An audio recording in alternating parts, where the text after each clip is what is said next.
to the session Information Technology Act 2000. In this session, we are going to discuss about the overview and objectives of Information Technology Act 2000, digital signatures and electronic governance, regulation of certifying authorities, cyber offences and penalties, adjudication and cyber appellate tribunal, amendments and recent developments.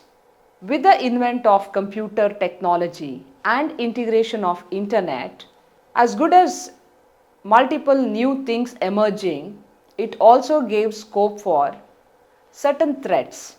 When we look at the evolution of computers, initially we saw some threats like virus or other issues. But the moment computer data was available on the cyberspace, it gave scope for many people to misuse the data. And there weren't much laws to protect these threats or security issues. So every government and the countries in which the computers were used for personal or business purpose started facing new type of security and other threats. So this required mandatory regulations. Now the governments of the respective countries started designing cyber laws. Most of the cases there weren't much law in place.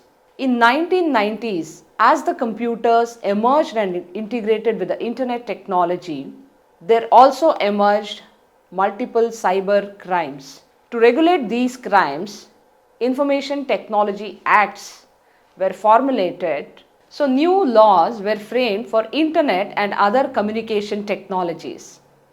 Now let us look into the Information Technology Act in detail. The Information Technology Act 2000 was formulated and endorsed. It was approved by the Parliament, by the regulatory authorities and put into practice since October 17, 2000. The law applies to all of India and any crime committed on the computer network located in India or by the citizen of India or the crime committed in the Indian geography using the computer or communication technologies. Now let us look into the need for Information Technology Act. The main purpose of the information technology was to provide security for the information, provide security for intellectual property rights and also provide privacy for confidentiality information and also to provide legal status for online transactions. Now this was not limited only for individuals. The law was also applicable for e-commerce and employers. This means the law was also be applied for organization and certain regulations were supposed to be imposed by the employers within the organizational premises. Now let us look into some of the salient features of Information Technology Act 2000. The Information Technology Act 2000 covers cyber crimes and electronic commerce in India. Some of the main objectives of IT Act are providing legal recognition, that is give legal validity to electronic records and digital signatures. It also covers cyber crime by defining and punishing certain cyber crimes with penalties, to regulate the cyber activity, to also look into the electronic governance, that is covering the electronic communications between the citizens, employers and the government, to provide data protection by establishing a legal framework with sensitive electronic data, also to promote innovation and entrepreneurship in IT sector. Though the formulation of Information Technology Act started sometime around 2000s, it took many years for the Indian government to look into the progress of the Act. Necessary amendments were made as and when new threats emerged. Even today, the government has certain limitations when it comes to establishing or making new amendments. The reason is the speed of growth of internet is much faster than what we assumed. So there are new threats which are emerging every day and this is causing a big problem for the government to frame new policies. In the first place, there were law which was framed for other offences. But when it came something like internet or information communicated over internet channel using electronic media, there weren't much regulations or other law framework which was existing. The base for the Information Technology Act 2000 was the United Nations UNICITRAL model. We took multiple quotes from the UNICITRAL and formulated our own Information Technology Act in 2000, which was applicable for the Indian scenario. Now let us look into certain amendments of Information Technology Act. The Information Technology Act Amendment of 2008 specifies the modification to Section 66A, which outlines the penalties for sharing offensive messages electronically. This includes any message or information that incited, hated or compromised the integrity and security of the nation. However, the lack of clarity in defining offensive messages led to unnecessary punishment of several individuals, ultimately resulting in the striking down of the section. Now, in 2008, there were still reformations occurring, and it took few more years for the body to analyze and understand the new threats and crimes occurring on the internet media. There were continuous amendments which were required, but it always takes time for implementing the new amendments. So the next amendment was in 2015. So the Information Technology Act 2015 made an amendment on 66A with the aim of safeguarding the fundamental rights guaranteed to citizens by the country's constitution. This was later accomplished by declaring it as violative of Article 19 of the Constitution.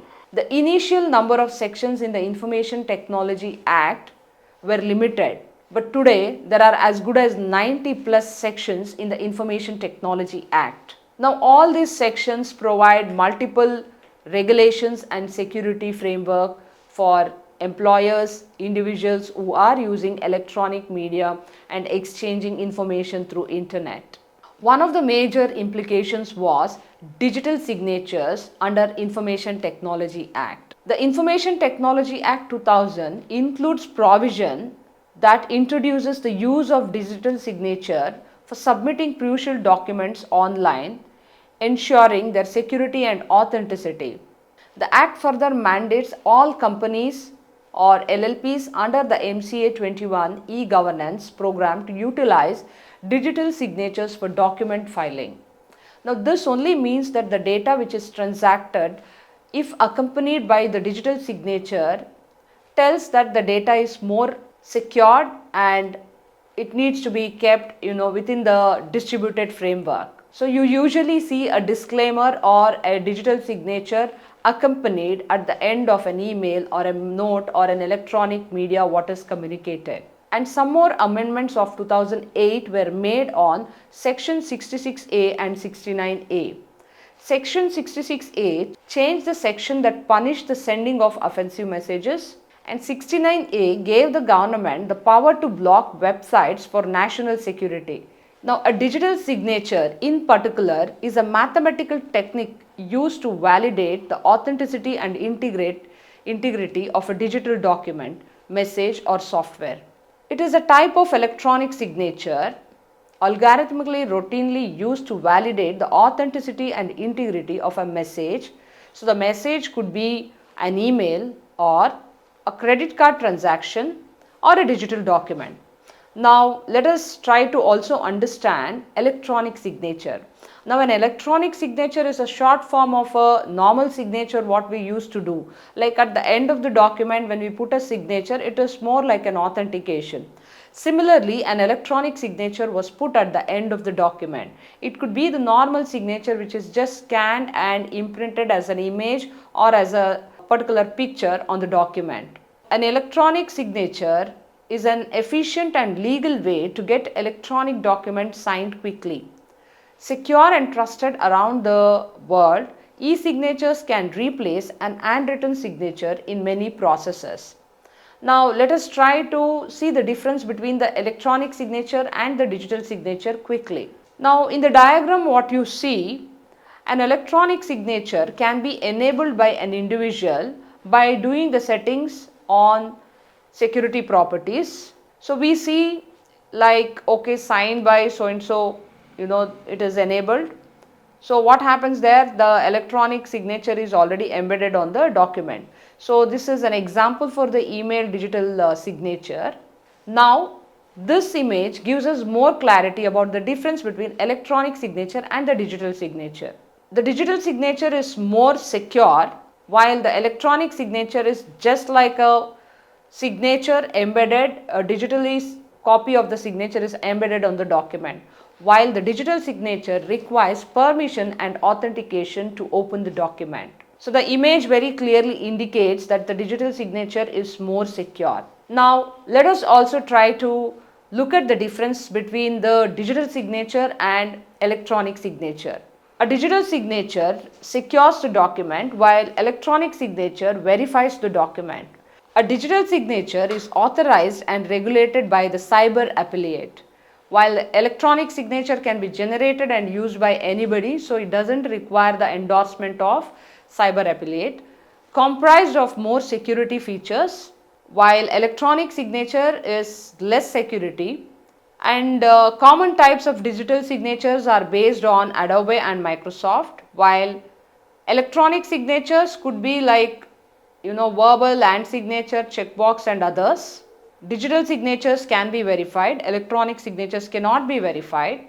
Digital signature is preferred more than electronic signature due to high level of authenticity and security, while electronic signature is easy to use but it is less authentic. Digital signature is particularly concerned about securing the document, while electronic signature is showing that a sign of contract or agreement. So having understood the digital signatures and electronic signatures, we can agree that digital signatures are having higher power and more security. Let us move forward to understand the cyber appellate tribunal. Now we needed a body or an authenticate set of people who would look into these cyber laws.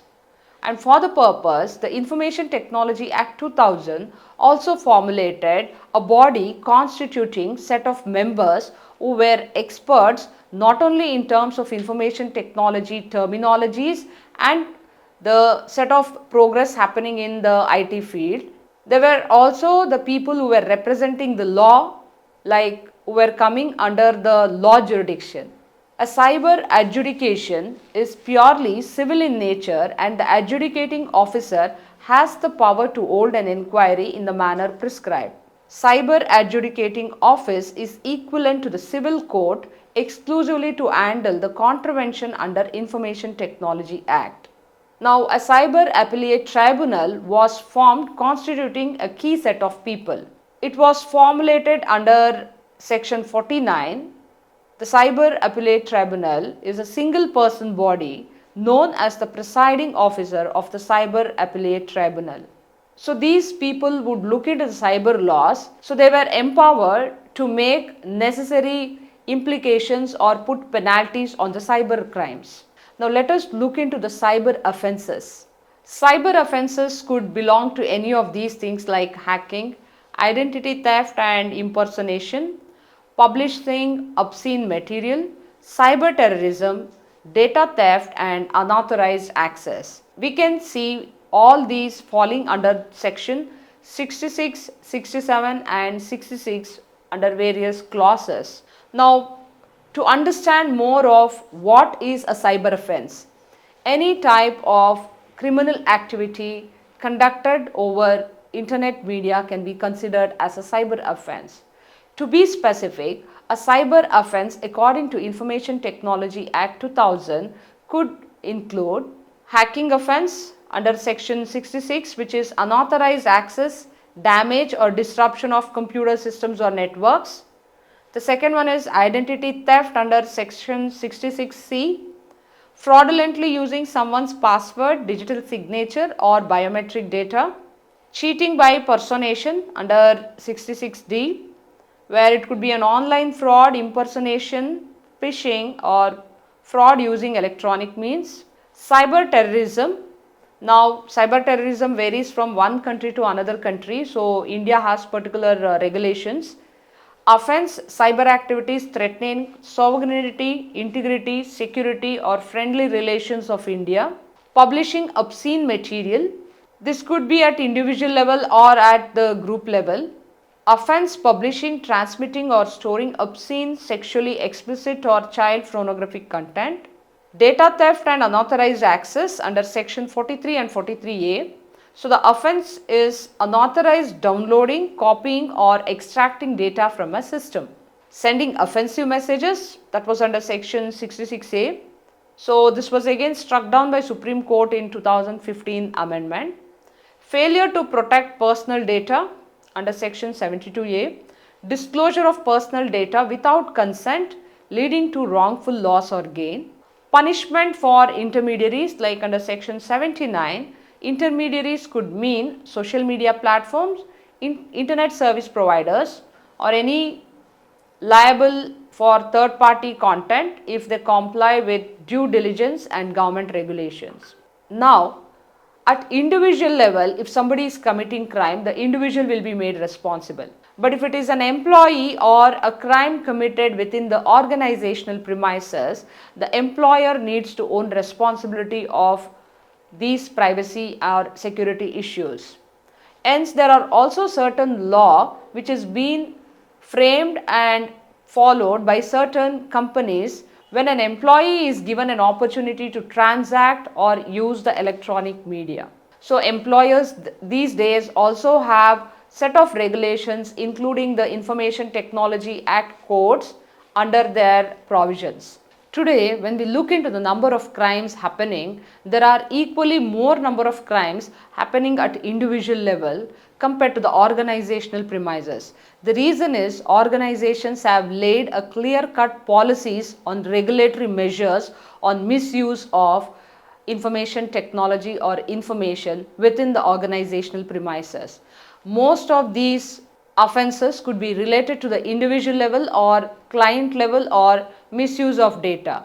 Now, when such offenses occur, the organizations would look into the matter and punish the employee. It could result in handling the employee by setting up the internal tribunal and taking actions from the employer's side.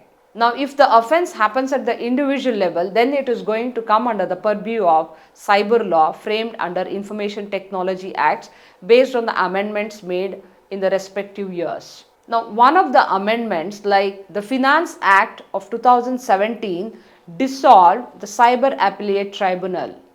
All pending cases were transferred to TDSAT, that is Telecom Dispute Settlement and Appellate Tribunal. So, now, TDSAT handles cybercrime appeals, telecom disputes and media regulations.